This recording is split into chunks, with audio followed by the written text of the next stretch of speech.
新型ブルーバードニュー日産ブルーバード誕生。バードは鳥であります。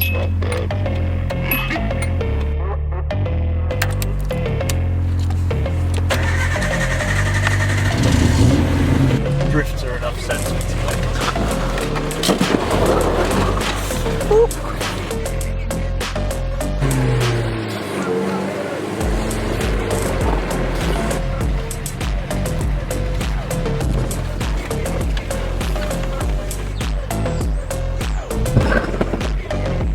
I don't know if that was rails or not.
Cage out of? That's a PVC. B&Q special. Did you what? Is it white and then you painted it yellow? Yeah. Oh, So all the Bozo boys do. So. yeah. These were used a lot as taxis, weren't they? Taxis, for daily drivers, anything. See why a lot of them do high miles. This one's not too bad.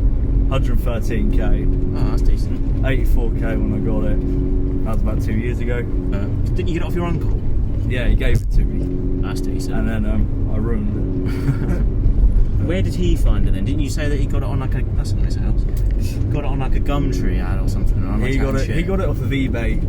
That was in Norwich. That was 2017. Bob Standard.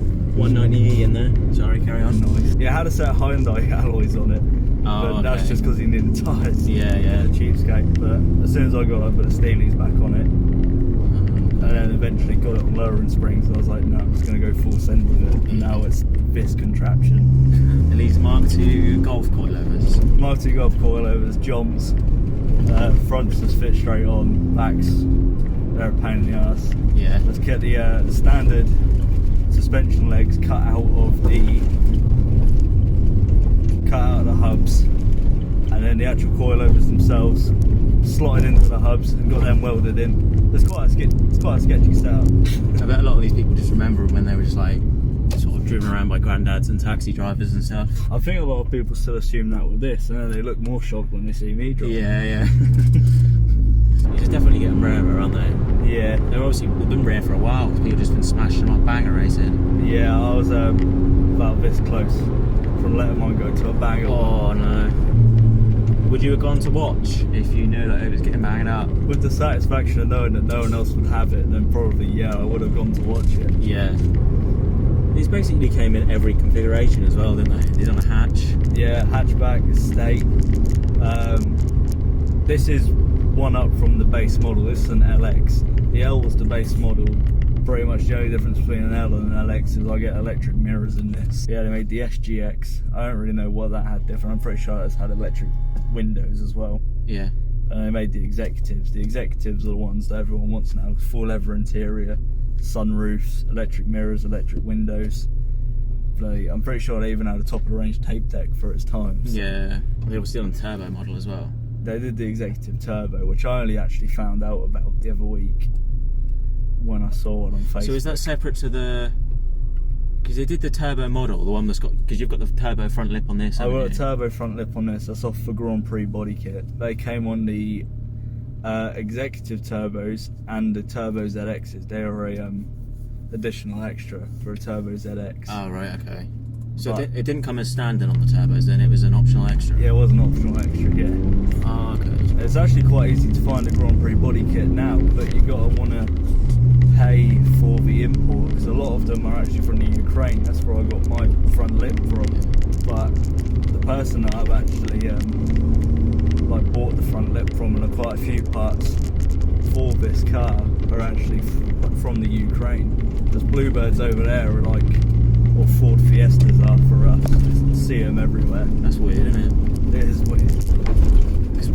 These weren't actually available in Japan, were they? Or were they? This is a T72 model, so this was made in the UK in Sunderland. Okay. This is a 1987 as well, which is quite an early one. Got pre-facelift bumpers on it. But the T12s were made in Japan and shipped over for the UK market. So is that the model after this, or is that the rear-wheel drive ones? That's still a front-wheel drive model. It's basically the exact same as this, but it's got like different like bumpers and stuff, colour-coded bumpers. And these were built until when? This particular model, pre-facelift, was built till early 1988. Then in 88 to 91, they made the facelift models. So they made them right up until 91? Right up till 91. And then the Primera came along and completely took over. What a downgrade that is. Yeah. I prefer the pre-face to the facelift model. I do too. Plus they're rarer, so it's just nice. Same with like having a boot on this. I prefer a saloon to a hatch. Yeah, I know what you mean. I think it's literally about to break down. I'm not even joking. Do you want to loop round and go back to yours? Or yeah. My foot is flat to the ground. Oh god. To all you people out there that are really wanting an old 80s car, these are the daily stresses. Yeah. This is my foot down and it's not going over 30. You imagine how popular these would be if they were rear-wheel drive? Yeah, I think they'd probably be on par with a Volvo 340 or a 360. As I said earlier, it's just nice to see the amount of people that look at it. Plus, every time you're talking to someone about it, and you ask any sort of person in their late 50s, early 60s, someone they knew had one of these. Yeah. The amount of people that come up to me and do genuinely ask what it is. I've been asked from, is that a Honda Concerto to an R30 Skyline? Really? And when I get asked if it's an R30 Skyline, that just gets me sad because I wish it was. It's about to die again. It keeps dimming. No, exterior lights aren't working. Oh shit, they've gone out? Yeah. Genuinely, it doesn't actually get that much slack neither from people that say, oh, you've ruined the classic. I personally wouldn't class it as a classic. I'd say it's more of just a retro sort of iconic car. Yeah. Especially if you're alive back in the 80s, you saw these all over the place. It's nice that a lot of people appreciate it for what it is and not just go straight to criticising that it's a ruined the practical car. This car was off the road for 7 months actually, getting welded, getting repaired, all road legal, and I spent quite a lot of money on it to be in that state. And that's what people don't bear in mind. It's quick to assume that you've ruined a car because it's on coilovers and you've personalised it to your liking. But when it actually comes down to it, this car is really well taken care of. Always puts a smile on my face when I get it. Even when it's breaking, I've just learned to laugh at the fact that it's breaking. Yeah. Like now it really needs an alternator, but that's just my own laziness of not getting that sorted. Yeah. I'm probably actually going to get in straight after this and just order a new one. Yeah. Just finally give in.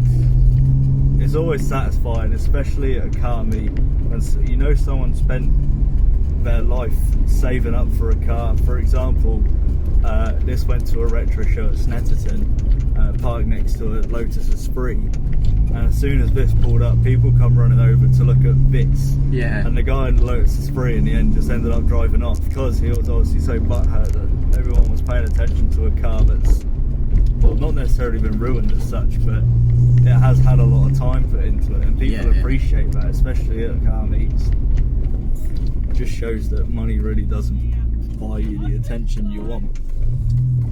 What'd she say? Don't know. It's like that. Literally, I was just talking about attention and someone's just shouted something at me. Exactly. That might have been negative, that might have been positive, but they're all smiling.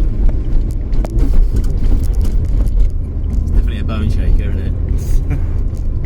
A bumper there, he definitely keeps it upright. We drive around in these old slam cars now, and by the time we're 40, we're going to fuck back to be like, why did I do that? But it's fun now, so who cares?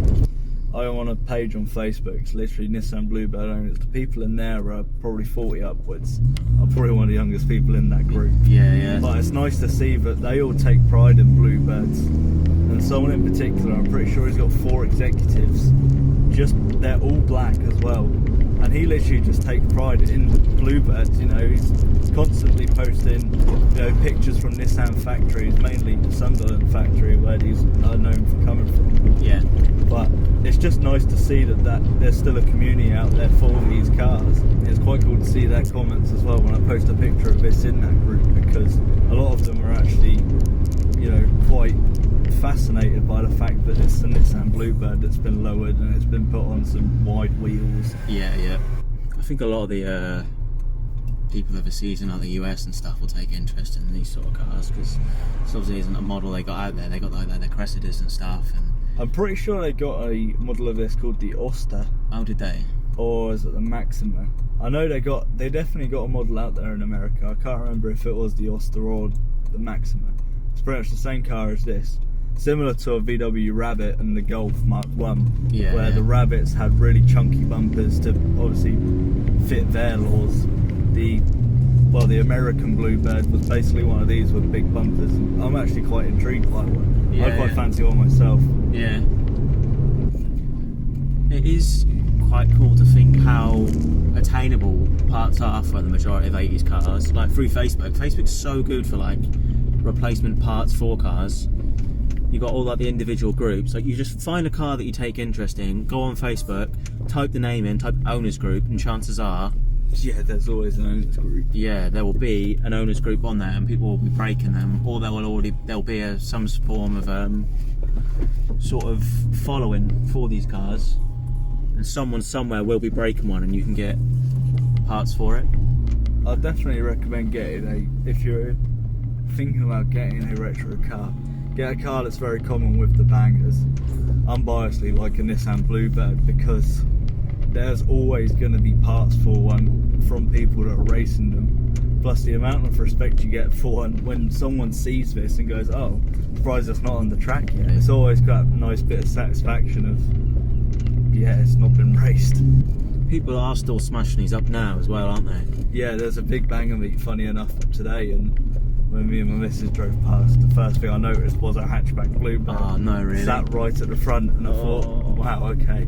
I don't even know why bangers like these. I guess it's just maybe the size of them, because they're so boxy and square they can take an impact, or... Yeah, plus they're front wheel drive, and that's apparently the first thing bangers look for in a car, is that it needs to be front wheel drive, so when they get a rear shunt, the car's still good, because you only got, obviously, oh, okay, all front wheel drive, so it can take a beating from the rear. Yeah.